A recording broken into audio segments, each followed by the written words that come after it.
Rocky Top Insider presents the RTI Lowdown with Bob Baskerville and Chris Lowe.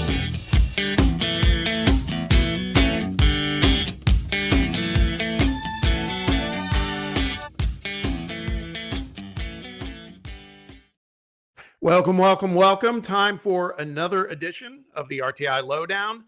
I'm Bob Baskerville, joined as always by On3 Sports' Chris Lowe. Chris, we got a good show today. Looking forward to talking some ball. We'll have to talk some baseball, be that as it may. But first off, let's welcome you in. How are you, my man?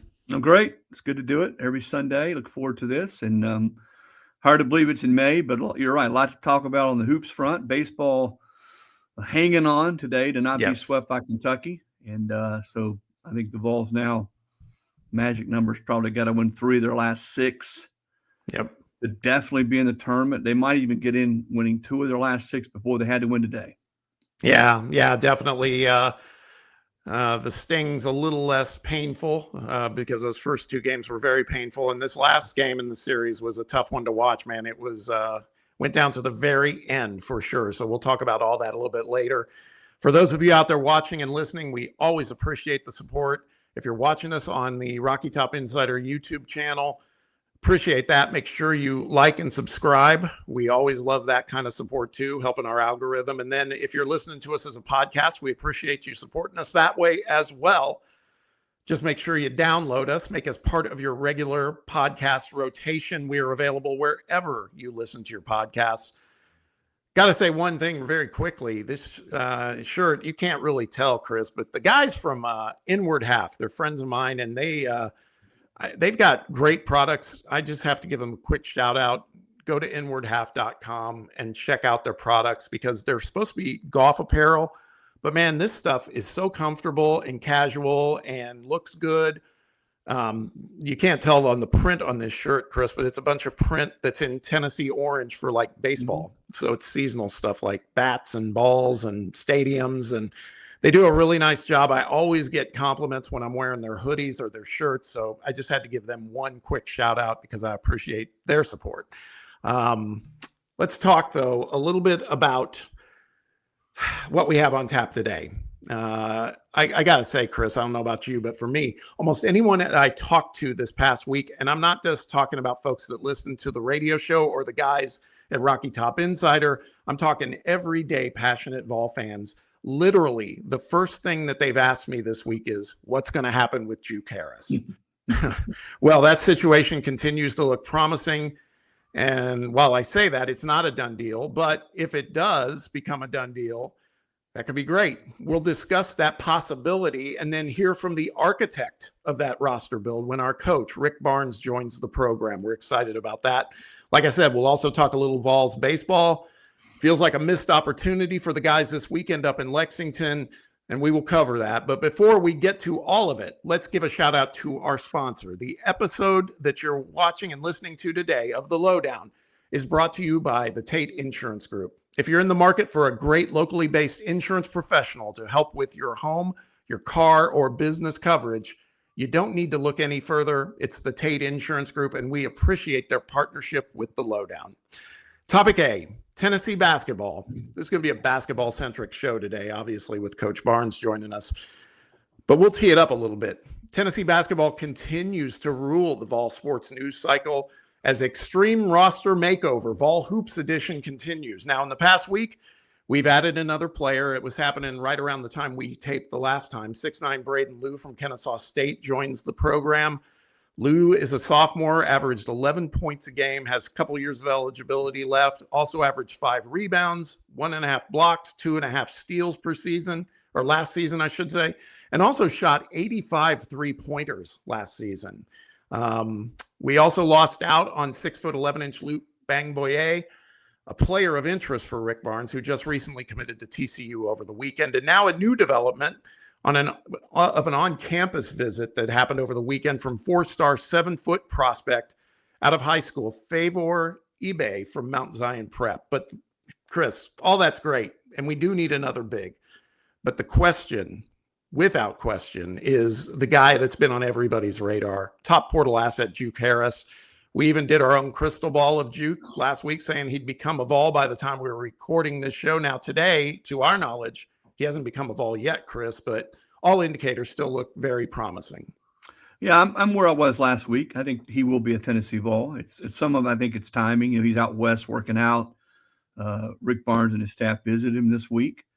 I think the only thing that derails that, if for some reason he decides to stay in the draft, I don't think he's going to be, based on all projections, a first-round pick. He's going to make a ton more money if he comes to Tennessee, which I think, again, that's going to happen. It's just a matter of him saying it. But, again, you look at what they built. You throw him in the mix, a lot of guys that can score, a lot of guys that can get their own shots. That's not by coincidence. It's where I think the game obviously is headed. And when you can switch in and switch out guys from year to year the way you can now, you've got to get guys that can score. And Rick Barnes is well aware of that. As well as they played last year on defense and got to the final eight, if you're going to take that next step, you got to have more guys on the floor at once who can score. And I think his construction of this roster has been by design. Yeah, so let's talk about that for a second, because I keep living in my hopes, and I'm a firm believer in what you're saying and what you believe in is happening. Do we feel that Juke Harris is a must-have for this team? Because one thing we know for sure, there's going to be a lot of ball share that's going to have to happen with this team if Juke comes in. Yeah, I don't think it's a problem, though. I think you want to have guys that can score and take the pressure off each other. That's what they didn't have. They rarely had more than, I don't think they ever had more than two guys on the floor at one time that could get their own shot and score. Let's be honest, with Nate and Jacoby were on the floor, both those guys could, but really there was nobody else that could do that on a consistent basis. Right. I think when you look at this roster that Rick has built and you throw Juke Harris in there, I don't think that's one of those problems that's a good problem to have, is guys that can score the basketball. And you know what, if you're made of the right stuff, and I have no doubt with the intel that Rick and his staff have done in bringing in these guys, they want other guys that can take the load off of them. How many times last year did we see Jacoby with the ball in his hands, 6 seconds, 5 seconds, 4 seconds, and they're just all over him, and there just wasn't a lot of other people to go to the bat to get a shot, to get their own shot. With, again, it's all what we've seen these kids do from this point at other schools, their ability to score. With this lineup, then you shouldn't have that type of problem. You've got different guys that can score. And they were a guard or two short last year. Let's say a score or two short. Yeah. And I think that's what, again, as you sort of survey what they've done and the types of players they brought in, guys who are long, guys who can handle the basketball, guys who can get their own shot, guys that shoot the three. I think you can never have too many guys that can score. Yeah, I agree. I mean, it's really exciting. I mean, I think where it really started to ratchet up for me was, first of all, we were getting news last week of Rick heading out to the West Coast to spend time with Juke Harris in California. And then a member of On Three's Michigan affiliate that covers Michigan athletics said that he was informed that Michigan was out of the running on Juke Harris. So I guess maybe he heard that from Juke's camp. And then we got an expert prediction from insider and friend of the show, Pete Nakos, your coworker, CeeLo, that Juke, he's predicting Juke to head to Tennessee. So it feels like all indicators, like I said, heading in that direction, but he has not committed. And, that's, something that I imagine when we get joined by Coach, we're going to be talking about the composition of the roster as we know it today.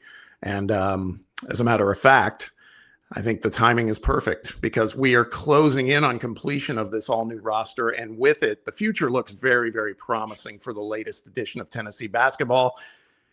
We've been talking about it, but let's talk about it with the guy who's engineered the rebuild, as we are thrilled to welcome Coach Rick Barnes to the show. Coach, welcome, man. Really appreciate you spending time with us. How you doing, man? I'm doing good. Good to be with you guys. Y'all having a good day? It's been good. We rode the roller coaster watching the baseball game today. I don't know if you saw the end of that. That was wild up in Lexington. Yeah, I didn't get to see it. We won, though, someone told me. Yeah, 10-9, 10-9, and we'll take it because the first couple games were kind of rough. But buddy, you've been busy. Obviously, a lot going on. Again, really appreciate you making some time for us. And we know there's still things that are in play. Let's just talk about the guys that are on the roster right now, because again, I'm watching what's going on in college basketball. I just saw some news right before we recorded. I mean, Louisville's another one that's been very busy. They just brought in this Akizi kid who is a high school class of 27 kid, but he's going to reclassify and play for Louisville next season. I mean, it is an absolute arms race with all these programs right now, but it's great to see we are right in the midst of it all.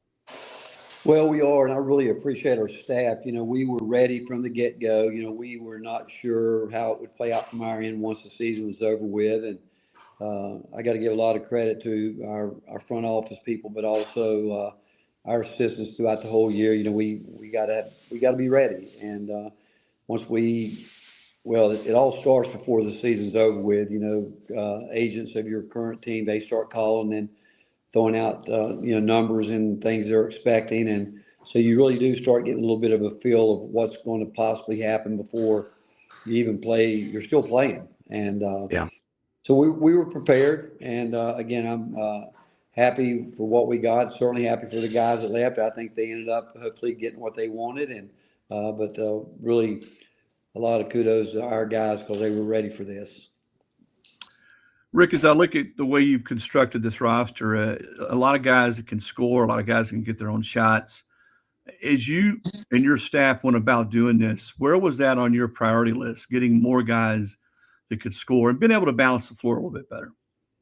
Well, when we started the year, last year, we had 11 new players. And when you get going in this, you're not sure.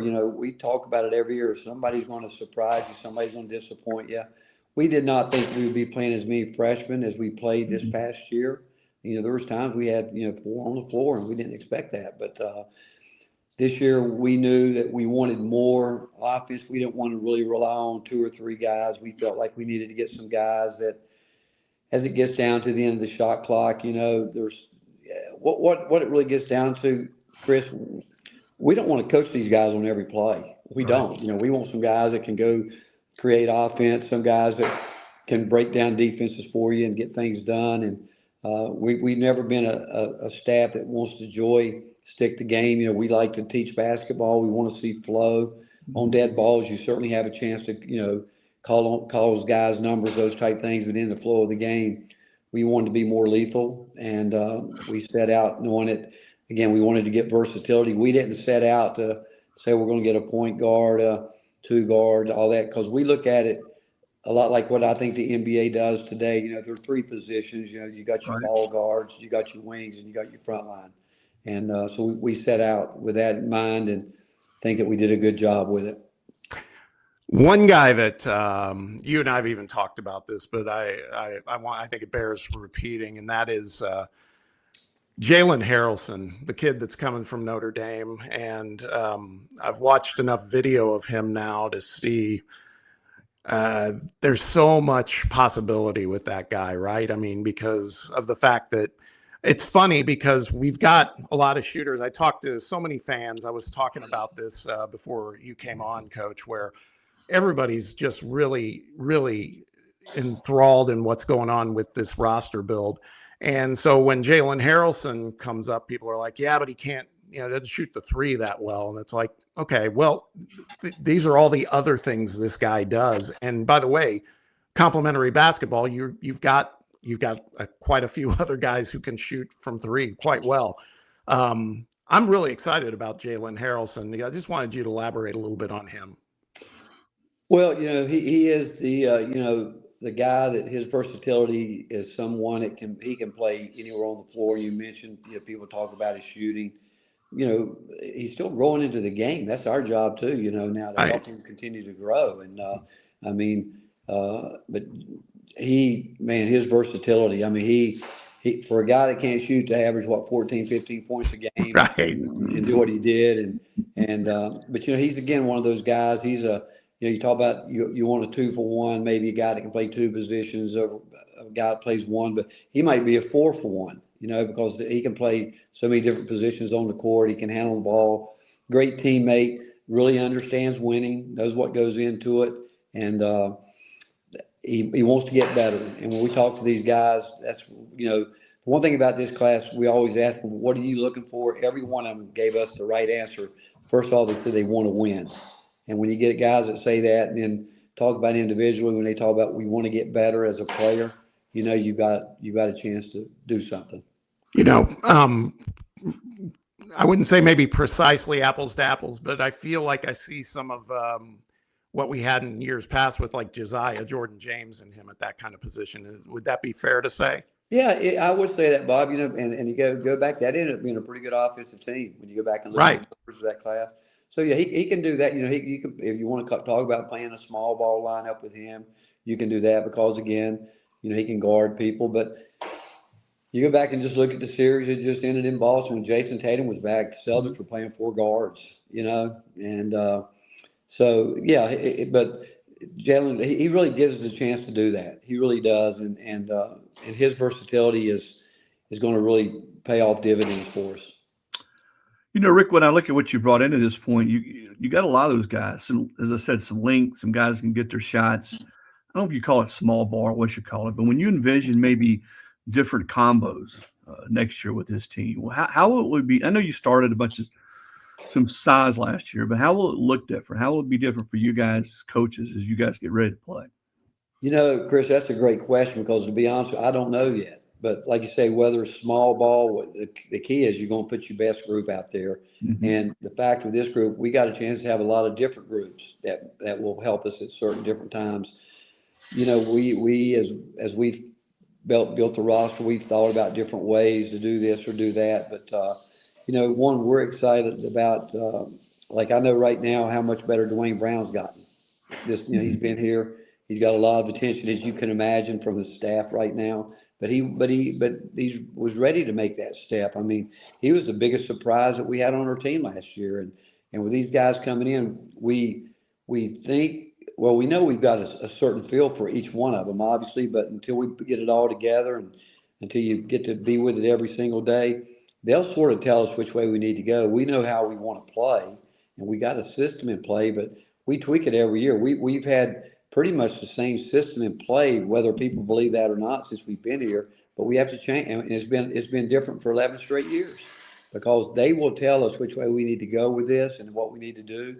And there will be some things that we haven't maybe done in the last couple of years that we'll bring back and do this year because these guys it won't take us by the end of June, once we get going, we'll start having a pretty good idea. But even with that said, throughout the whole year, you'll keep changing, doing things as guys continue to play and show you some things. The one thing we won't do, we won't put any of these guys in a box to start with. We're going to let them show us what they can do, and that's what's exciting when you get as many new players as we have. And we're excited about our high school class. We think we've got one of the best high school classes coming in, and we're really excited about all these guys. We're talking about 2026-27 Tennessee Vol basketball with Rick Barnes. We were talking about Braden Liu, who is the kind of the most recent addition out of the portal to the roster. One thing I noticed was obviously his ability to defend is pretty solid. You can see it. He was an all-conference defensive performer. But what surprised me, I'm going to not refer to the percentages, but for a 6'9" guy, he shot a lot of threes at Kennesaw State. Is that a wrinkle that you guys would consider to try to develop or no? Yeah, there's no doubt. Again, we're not going to put any of them in a box, and we're going to develop all of them. What we loved about him was the fact that he had to play their main post guy sometimes a year ago, and he's quick twitched, very explosive off the ground, and very tough, and a guy that we know can guard multiple positions. But again, another player that really wants to get better, wants to see his game be the. We always talk about whatever role game we get to, being a star in that role, and it's fun to do that when guys are willing to be coached. When we talk about putting it together, you know, there's a couple things that we all look for when we get guys on campus. First thing you think about to yourself, whether it's ever talked about, is the word ego. You know, where's his ego in this? You know, is it all going to be about him, or he's going to see that written all over the wall here? It's Enom. It's not about me. Then you start, the more you're around him, just watching him, the way he person intermingles with everybody. Is he going to be low maintenance or high maintenance? Getting to that, and then at the top of that chain, that pyramid obviously is talent, and we're not going to bring someone in that we don't think is talented. But with all this is part of team building. And each one of these guys, as we, you know, set our sights on them, and I go back to the coaches, they did a lot of intel. And we knew when we brought someone in here, we were willing to push the go button on them, because we felt like in the portal, if you hesitate just a little bit, it's like a NASCAR race. You know, somebody's going to draft you and be gone by you before you know it. And so we knew with these guys coming in, and we had to obviously work around some of their recruiting schedules where they were going first or whatever. But we brought guys in with the idea that once they got here, we wanted to get it done. And and each one of those guys checked those boxes. I mean, we had a bunch of them checked before they got here, but once we got together and spent some time with them, there's no doubt you said this is who we want to be a part of this. Rick, we had Terrence Hill on a few weeks ago, and one of the things he said was, you know, as I watched Tennessee the last couple of years, certainly Jacoby last year, Chaz, even going all the way back to Dalton, the way you guys let those guys do their thing, how much has that come up on the recruiting trail as you've gone out to get some of these guys and recruit them, bring in some of those guys you had the last few years and sort of seeing them develop the way they have? Well, you know, the interesting thing in recruiting, when you get right down to the end of it, you know, some of the negative recruiting comes in play to it. And for years on end, people have always tried to say that we play slow. Well, we don't play slow. If you've watched us practice, we don't practice slow. No. But what we do, we make other people play slow because we guard. And, you know, people come in where some people are averaging, getting a shot up in 15, 17, 18, 20 seconds. We put people up against that clock a lot. Mm-hmm. But it's not us playing slow. I mean, if we can force you to take an early bad shot, we'll live with it all day long. But on offense, we do like it. I mean, we want guys that can go. And again, they show us they can go. We're going to let them go. And I mean, there's times with guys, and I will say this, and you've watched us through the years, mm-hmm. we have done a really good job as a staff developing players. Guys that weren't highly recruited come in, and we help them get better. And we'll continue to do that with these guys. But some of these guys have already, I made the comment earlier that, you know, we're not looking for retention as much as we're looking for production. Right. And that's really, once you go back to the very first thing I said, once we realized with some of our players that left and went into the portal, they were going to ask for more money than our scale showed that they were worth. And it had nothing to do, it's not personal, you know, because, I mean, we loved every one of these guys. And I can tell you this, through every exit meeting we had, every one of those guys told us how much they loved the place, how much they loved being a Tennessee Volunteer. And then the business side comes into it. You know, they get out, they have agents that they pick to help them make decisions. Their agents are already out. They've been out shopping them before the season was over with. I mean, Chris, you know this from football. We're in an agent. I was out recruiting Wednesday out in California at one of the agent firms. I met a lady that told me she just had left Warner Brothers to come work for this firm. And I said, "Why are you doing it?" She said, "Well, Hollywood's become an agent-driven business." I said, "Well, welcome to college basketball." You know, I said, I mean, football, basically everything's agent. I don't know what's not agent-driven now. and so once you get going with it, and we knew that, you know, you start making these decisions, and then, but with Terrence, you know, when we looked at him, I mean, all you had to do is, as you watched him play, I mean, he had a spectacular game against North Carolina, obviously, but again, I can only tell you after all this has started shaping up is how much these guys have helped us recruit.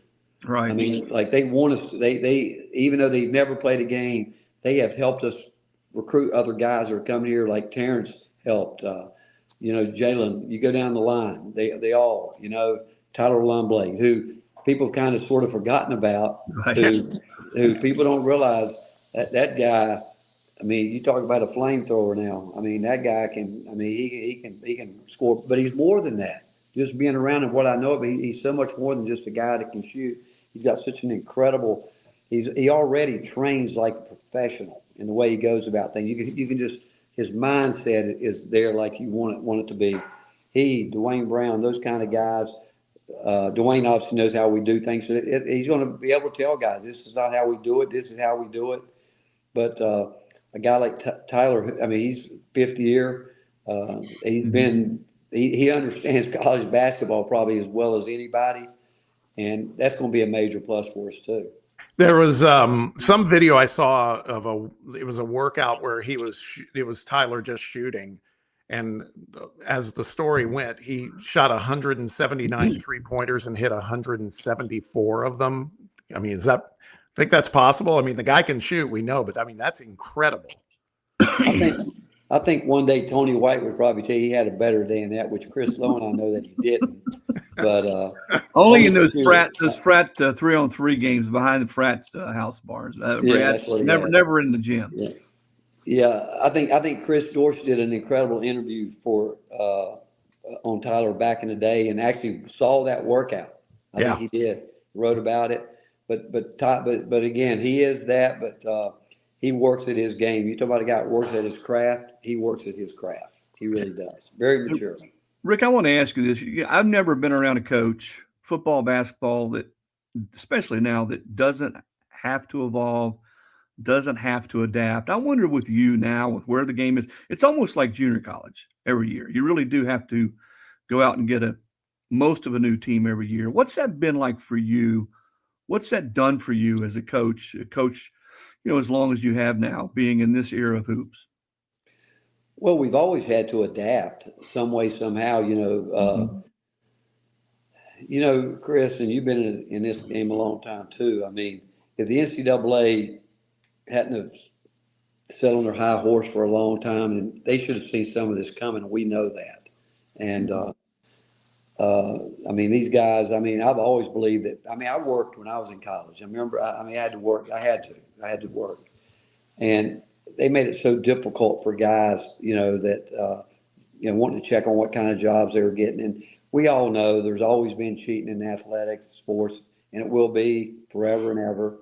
But the thing is, the rules are the rules. You adapt to them, or people ask me all the time about a relationship. How do you form a relationship with these guys so quickly? Well, as soon as I laid my eyes on my wife, 50-some years ago, I knew I wanted that to be a relationship, and I could have gotten it done in a day if she'd have let me, And but the fact of the matter is, relationships can be formed in your first meeting, but it has to go both ways. If it's going to be something that matters, and so I think building those relationships, and the way I think you do it is strictly transparent. You got to be transparent in everything. You got to be transparent. The rules are the rules.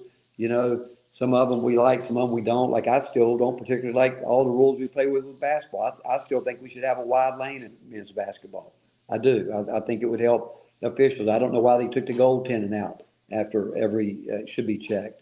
But whatever the rules are, I don't particularly like some of the calls that I don't think college basketball referees the mid-range game the way the NBA does. It's a flagrant foul in the NBA if somebody moves underneath in the NBA. In the college, they ignore it. Yeah. So there's a lot that still you have to adjust, I guess would be the word, whatever the rules are, whether it's adapt or adjust. You just have to be willing to do it. You don't have to respond to this, Rick. I think Zach Edey is still in the lane, by the way. Well, he got a lot of them, I can show you. I got a film of one I can show you. I was on the rules committee where he was in there about 11 seconds. But I'm not going to say that because hey, we stay in there too until somebody tells us to get out. So I'm okay with that. That's good. Hey, one thing I wanted to just I think I know the answer to this one, but I still think it bears talking about, and that is, as you know, on my radio show, we had GP Greg Polinsky join us all season long, and he's fantastic, man. He's just I have so much respect for that guy and appreciation for his his knowledge of the game. And he talked up all season long about Felix Okpara. And he talked about, this guy, I hear from some of my contacts in the league about, he might not score a bunch of points, but he's got these intangibles that are going to matter and serve him well come NBA draft time. And it made me smile when I saw, of course, we knew Nate and Jacoby would get invited to the combine, but then to see Felix get invited as well. And in some mocks, we're seeing him projected in the late second round. I mean, I know how important you felt he was to the program, but it had to make you happy too. Well, I think he's the best post defender in the country. And I think what happened, so many people with these guys that we have, they have people around them oftentimes trying to tell them they got to score. And here you got a guy like Greg Polinsky, who, when I left Alabama in 1985, Greg took my spot at Alabama. I went to Ohio State. He was there, I think, for 9 or 10 years and became a head coach at Georgia Southern, and went to the NBA for 23 years. Think about it. And he got in a situation where he had enough of it. Called me one day and said, "Coach, this game's been good to me. I'd like to be able to give back and help some people." And I told him, I said, "I don't have a job, but if you want to come and be like a volunteer for us." And he came, and I kid him all the time. I bought him a piece of cake about 3 times a week because he's got a big time sweet tooth. So his first year here, that's what he got. Cake from either Litton's or Ham and Goodies. That's where the 2 places I went.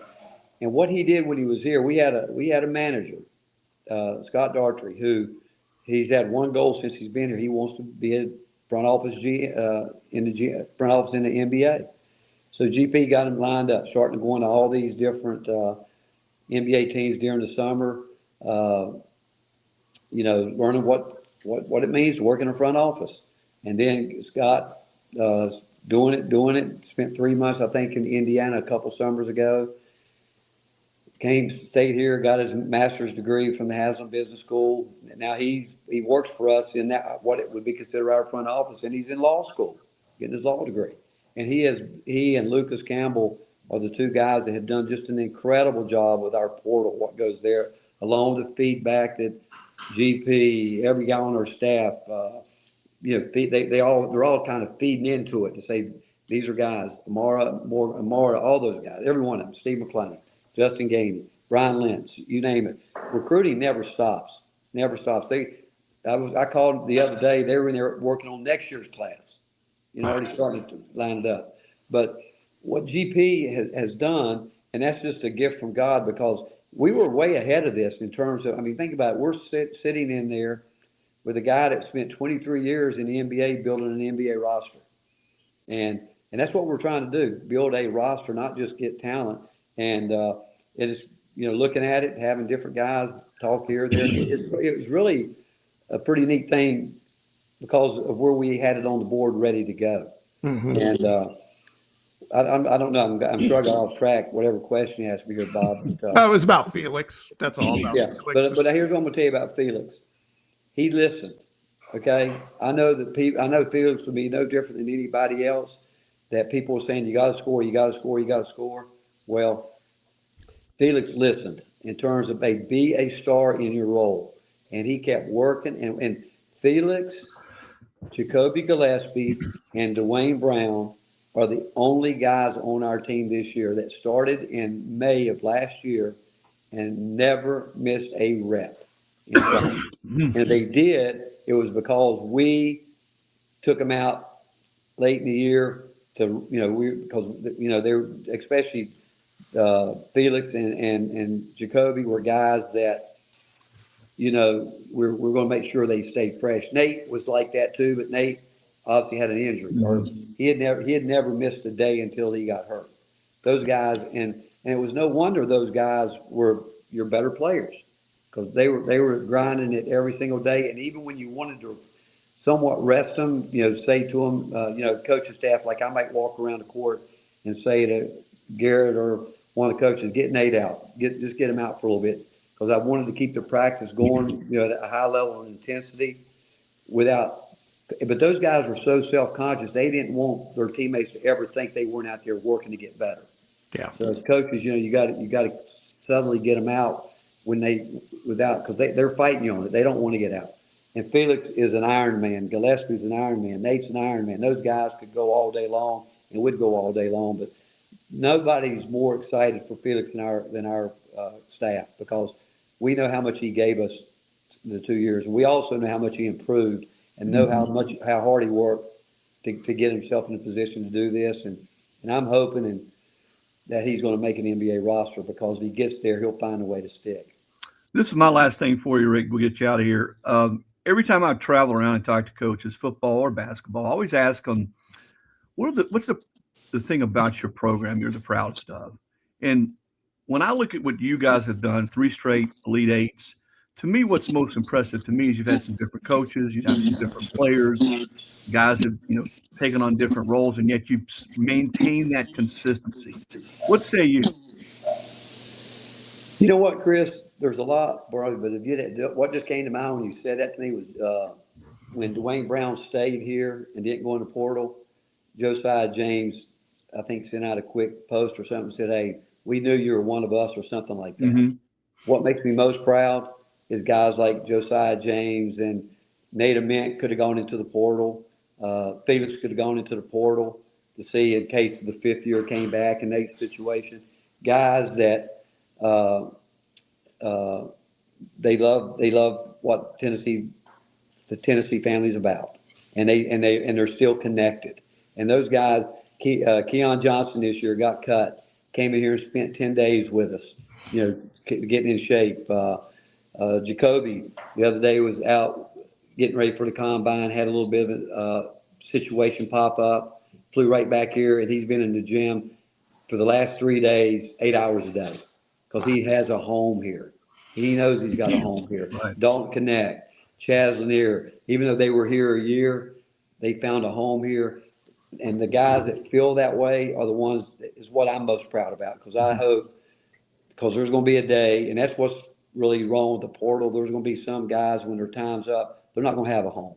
And as you know, when we get older, and we're all going to get older as we have, I want guys that feel like this is a place they can always call home.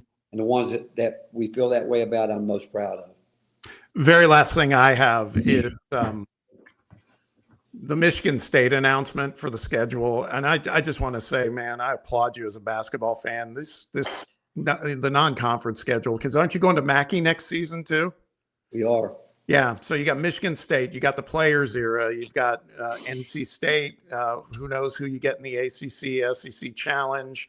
I just love, and I know that's what matters to you too. And that it's not a coincidence that 3 straight Elite Eights. I think some of that is because of what you build in that schedule besides the conference play. I learned a long time ago, you can't win big games if you don't put yourself in big games. Mm-hmm. And you want to win them all, which that's pretty hard to do, obviously. But you do get a lot of exposure in those type games. And what we're also working on right now, we hope we can finalize it. We get one more exhibition game. I wish we had 5. I really do. I wish we had 5 of them. But, we're talking about going back to Duke to return that game to Duke. We're in a conversation with Illinois right now for them to come here, and then we'll go back there a year from now. Mm-hmm. And there'll be a third one there, what we're working on too. I wish, and Bob, I'm with you on that, because I think if you want to be a quote unquote, I hate to use the word blue blood, but that's what everybody calls it, you can't be that unless you want to play in those games, and the more you play in them. And obviously, everything you're doing is to try to put yourself in a position to win a national championship, to get a good seed. It's going to be interesting now with the tournament expanding. I've said before, I think it's really difficult to ask a team to win 6 games to win a national championship. And believe me, if somebody can come through those opening rounds and win a national championship, that will be unbelievable. That will be one of the greatest achievements in any sport ever. If somebody can, come out of those early games and get all the way through. But I'll say this too. I wish the NCAA would allow us to play some games first week of August. It's kind of a lull, dead period there. We've been practicing all through June, July. John Calipari has talked about it for years, having some kind of jamboree in Atlanta somewhere where even all the SEC teams get together and play, or bringing outside. I've always said, just limit it to a 2-hour trip.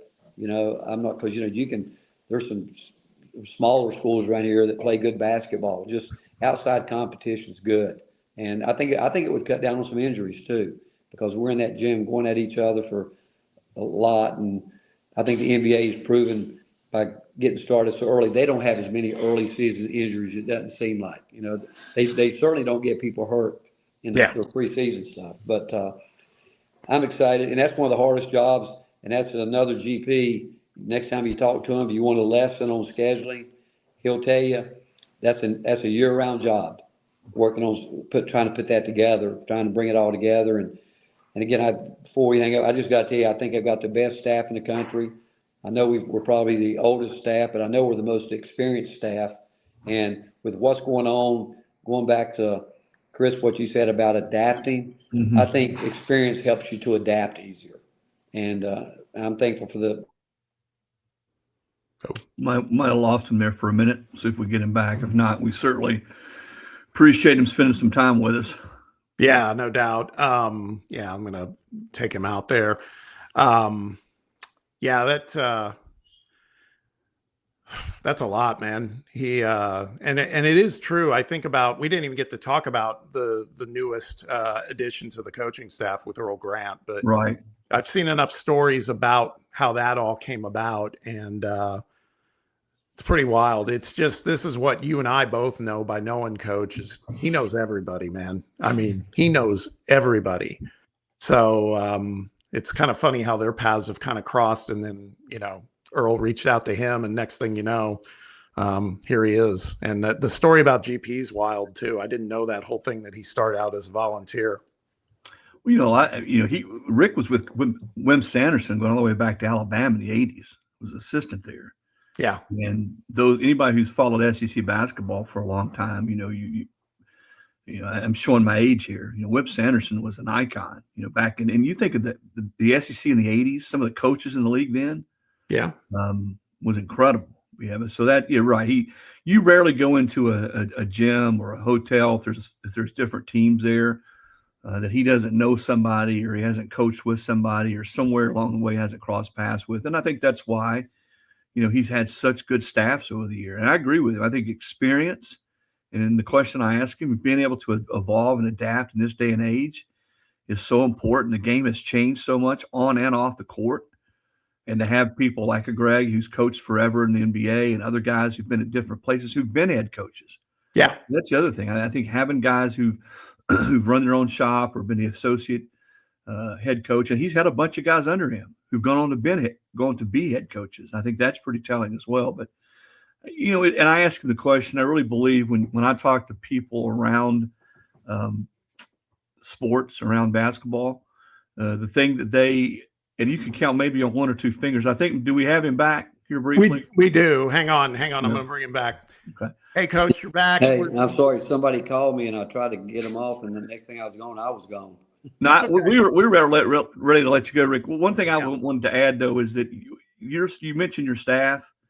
And I think when you look at all the guys you've had, the guys who've gone on to be head coaches, guys that have been head coaches, the experience, I was joking with Bob that having been around you, if you're in a hotel and there's other teams there's never anybody that you don't run across somewhere that you coached with or coached under.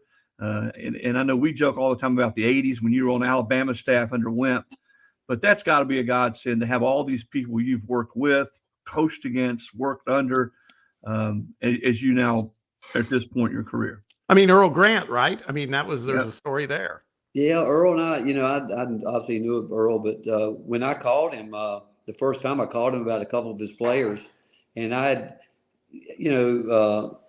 thought of a couple guys had in mind about when really happy for Justin Gainey, obviously getting the NC State job, and sure, really happy. I mean, that's a dream come true for him to get to go back to his alma mater, and he's from North Carolina. But with the portal going on, and I always keep a couple people in mind, and but I'd actually talked to Kim about it a little bit, Kim English, and but at the time he wasn't really ready to. I think he wanted to get back in it, and then but I was called Earl, and talked about his players, and I hung up, and I'm serious. God put it on my heart. That's the guy I need here. And I called him back the next day, and I think he thought I was going to talk to him about his players, but he had just left. I think he had been he had been offered the job at Ohio State, and got on a conversation. And they're from Charleston, and he and his wife Jackie and spoke to her real briefly, and got him here as quick as we could. And from the time I picked him up, I knew this was the right guy. And once we walked, it was the day of the orange-white football game, and he didn't meet a stranger the whole day he was here. And he just had great command of everywhere he went. And he's already made a huge impact. He really has with even jumping on this portal with us. Because as you know, Chris, we all know each other some way, somehow. And we all know somebody knows somebody. And so it kind of all come together, and just it never stops. Like, to be honest with you, we had another kid on campus today, and it doesn't stop. And when I left, I'm called back in the office and said, "What's going on next?" And they said, "Well, we might have another visit." And I'm like, "What?" And so until we get it totally finished, it's just going on. But again, the experience that I have on this staff has paid big dividends this year for certain. Well, Rick, man, we appreciate it. And, I don't know if I speak for everybody who's followed Tennessee basketball. I mean, I go back to the Grunfeld King years. I really never thought I'd see the period when Tennessee hoops would go to 3 straight Elite Eights. I know there's another step that all Tennessee fans and you want to take, but man, what a ride it's been. And we look forward to seeing where it goes from here. Appreciate it. Good to see you guys, and appreciate you having me on. Yeah, man. Thank you so much. Thank you, Rick. All right. See you guys. All right. So again, great interview. Rick's one of those guys you just put a microphone on in front of him, and he's gonna do your show for you, because he's just so good at talking about the game. And this could have gone on forever, but he's fantastic. A lot of good insight, though. A lot of good insight about the team he's building, and no doubt where he is with the sport and his staff. And I think it's pretty obvious that Rick's always an upbeat guy, as you know. Pretty stoked about what's out there in front of this team next year. As we talked about, he can only talk about the guys that are in the fold. Right. But I feel quite confident that Juke Harris will be a part of this team next year. Again, caveat there, unless he decides he's going to go pro. I don't think that's going to happen, because Tennessee's prepared to pay him a lot more money than he would make as a second rounder. Yeah. But I know Rick is excited about what this team looks like, and they're going to play differently. I think that's the thing that is fascinating. And he's right. People think they play slow. Well, they look like that because they just grind on you defensively. Yeah. But he's going to have more tools in the toolbox offensively next year. I know everybody says, what about the bigs? They're not going to be as big as they were last year, but they're going to be able to play differently and spread the floor out and balance the floor. And to me, that's probably the most fascinating thing about this team going forward, is what they look like, and watching them play a little different style offensively, because what's non-negotiable with Rick Barnes, Bob, and that you're going to play defense. Oh, yeah. Yeah, absolutely. No, man, I'm excited. It's been great. And it's funny, like you said, I stand by what you're saying and what I've heard as well in regards to Juke. We just got to be patient. We've had a few, I had some listeners on the radio show saying on Friday, we haven't heard anything. Is today the day? And it's like, we don't know, but just trust the process, man. Everybody feels pretty good about this. And I'm with you, man. I think it's going to happen. And that means it's just going to get that much better. So sure appreciate Coach joining us. Before we jump into some baseball, though, it's time for me to give a little love to our sponsor. That's the Tate Insurance Group. The folks at the Tate Insurance Group are your local insurance team. They are proud to call East Tennessee home. Just like our Vols, they know what it takes to overcome obstacles, to give their all, and show true volunteer spirit for our community. Whether it's home or auto or business coverage, they provide personal service that you can count on. And again, they care about what you care about, because this is where they live too. The Tate Insurance Group, local, trusted, always in your corner, right here at home. If you want to learn more about the products and services that they can offer, they'd be more than happy to talk to you. You can go to their website if you want to learn more information at tateinsurancegroup.com, or call them at area code 865-862-8233. That's 862-8233. That's the Tate Insurance Group. And as always, appreciate their support on the lowdown. Scott Tate back in his day was a hooper from the Really? Cincinnati area. He had the up, everybody talks about McHale and the up and under. Scott Tate had the up and under down back in his day coming out of Cincinnati. That's nice. I'll have to get him out on the court at some point. You think anybody now in this day and age knows what the up and under means, Bob? No. Well, that's what's funny. I mean, I was guilty of it too, where I talked a little bit about rest in peace as a player, JP Estrella, who's up in Michigan. But I would say sometimes I saw some through lines of Kevin McHale with Estrella, and some people would look at me like, "What are you talking about?" Yeah, anybody under 40 looks at you like you got three heads. Yeah, exactly. All right. Well, that was a lot of basketball. Let's pivot to a little bit of baseball. Vol baseball specifically. After an impressive series win against Alabama last weekend, Tennessee went into Lexington this weekend with a bunch of opportunity in front of them. But they leave Lexington with a Sunday victory, but also a bunch of disappointment. Tennessee entered this series, Chris, with a 9-3 record in their last 12 games. Felt like they were kind of hitting their stride. And they go up against a Kentucky team that was scuffling mightily. Now get this. Kentucky had lost their last 6 series in SEC play. They were 9-14 during that stretch, and 2 of those series losses came to the bottom feeders of the conference, Missouri and South Carolina. But this is Kentucky playing in Lexington, and it always seems invariably, Chris, that Tennessee going up to Lexington, it's kind of been the Vols' kryptonite over the years. So you can kind of guess where this update is heading, right?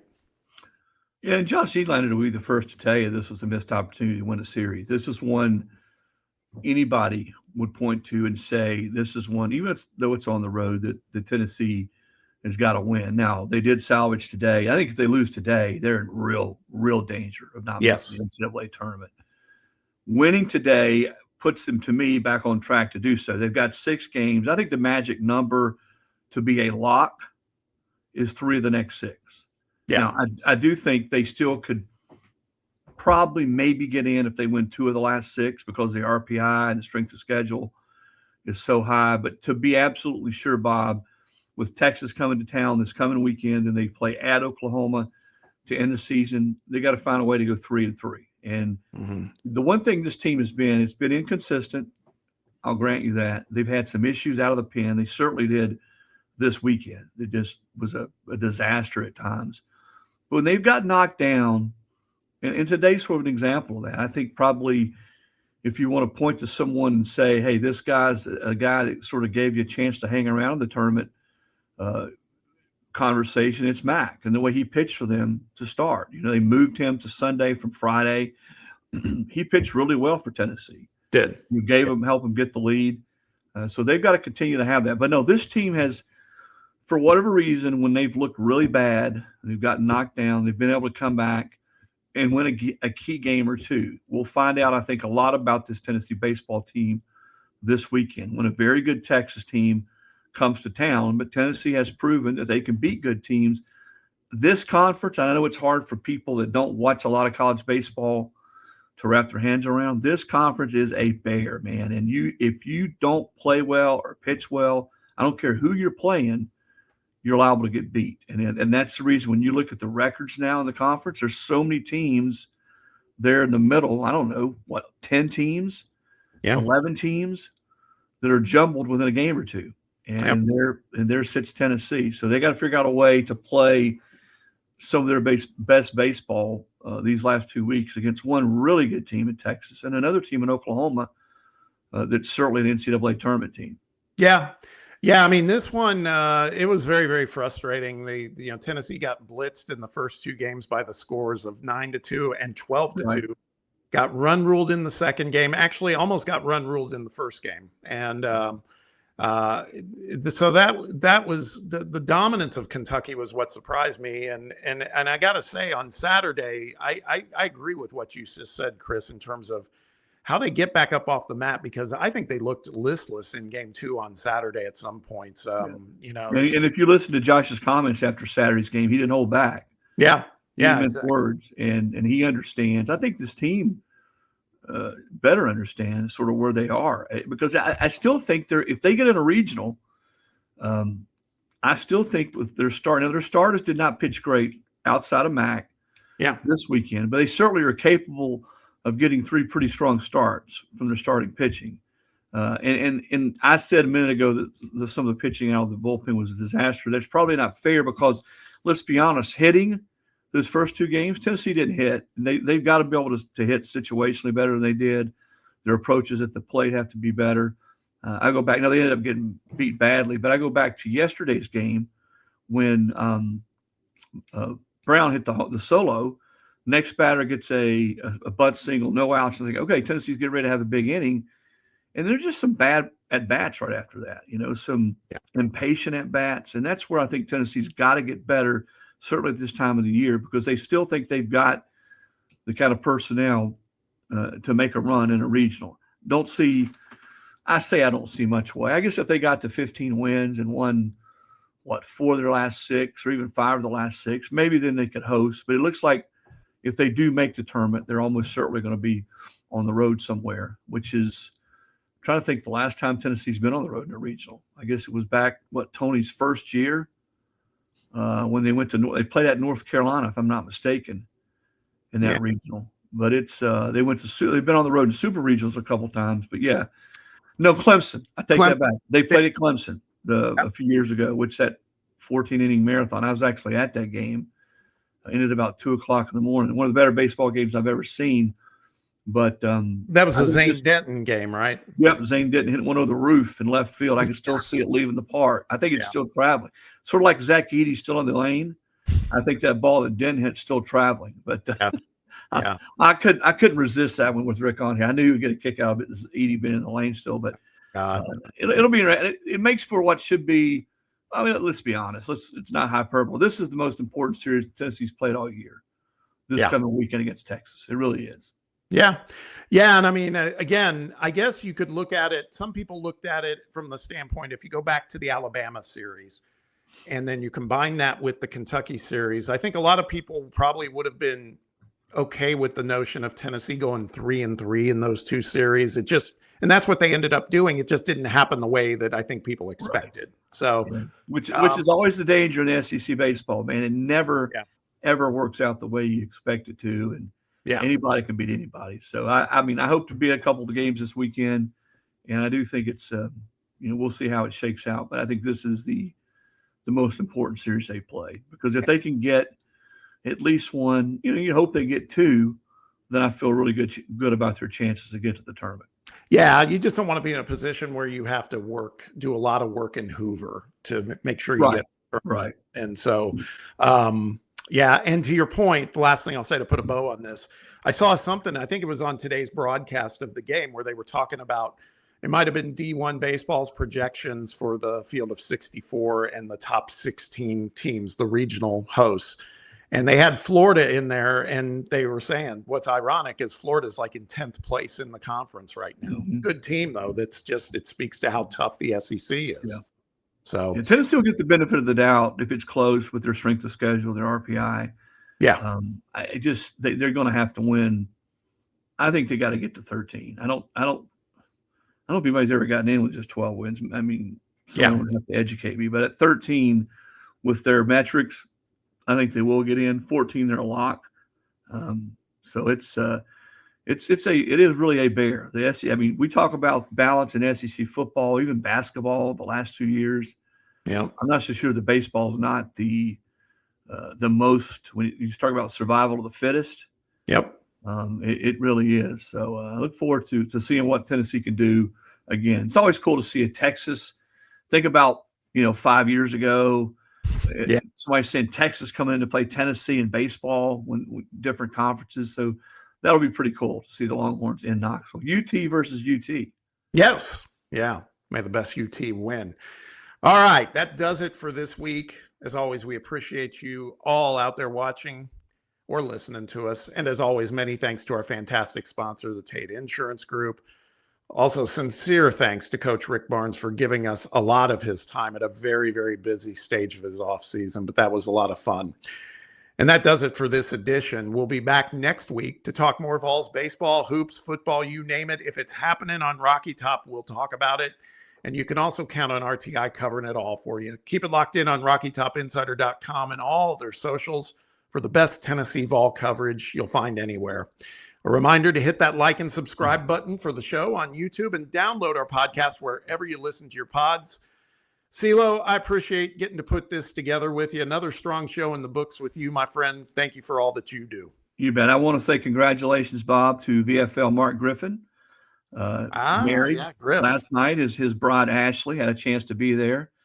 Makes a gorgeous bride. I don't know what I'm say as much for Mark Griffin. I'm jesting, but congratulations. Great couple. It's great to be there. And here on top of it all, the great Tony Basilio's band provided the entertainment. How about that? Excellent. Those guys sound good, to be honest with you. When Tone's there, I would absolutely suggest that if you get a chance to see Tony's band, they're really good. Guitar, all guitar band, and they were really good. But a great night, and congrats to Mark and Ashley. Yeah. Congrats to Griff. He's a good dude. All right. Thanks to all of you out there watching and listening for making us a part of your routine. Have a great week ahead.